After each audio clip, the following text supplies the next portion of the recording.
What if I told you that in history there once existed a method of healing that required no medicine, no surgery, but simply pretending to be dead? This isn't a fictional horror story. It's a chilling reality that once truly existed. It was a horrifying reality that truly happened in 18th century Russia. Welcome back to the dark corners of history, where the line between life and death becomes terrifyingly thin, where science and superstition blend into something deeply disturbing. Take a deep breath, because today we're going to lift the lid of a coffin tied to one of the most bizarre healing trends ever recorded. Sleeping in a coffin to cure illness, a living nightmare that truly happened in 18th century Russia. It was a time when medicine was still lost in the dark. Diseases like tuberculosis and malaria ravaged communities with no known cure. And in their desperation, people turned to the most extreme measures. That's how this horrifying prescription was born. They believed illness was a demonic entity, a twisted energy that clung to the human body. So how do you get rid of it? Their answer was simple and chilling. Deceive it. Make it believe its host, meaning you, was already dead. The ritual began. The patient wasn't placed in a bed, but laid inside a coffin crafted to match the exact size of their body. The room was dimly lit by flickering candles. The air was thick with the smell of fresh wood and damp earth. The scene mimicked a real funeral.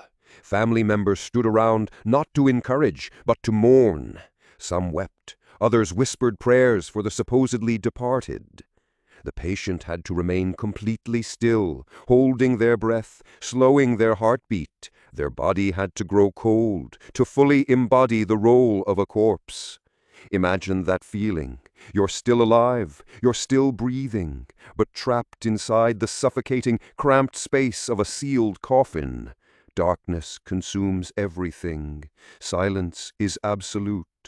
Only the thudding of your heart and the sound of blood rushing in your ears remind you you're not yet dead. Then you hear the coffin lid being closed above you and the distant whispers of loved ones as if from another world. This brutal psychological ritual drove people to the edge of fear, the haunting thought of being buried alive, the terror of facing death's symbol up close and inescapable. Could this really cure illness, or was it simply mental torture masked as medicine? Some believed that if you could successfully play dead, the spirit of the illness would grow bored and leave. And when the patient was resurrected the next morning, they would be cleansed, restored to health. But reality was far more cruel. For those already weakened by sickness, a single night trapped in fear, in a coffin lacking air, under crushing tension, was enough to push them over the edge. Sometimes it led to real death.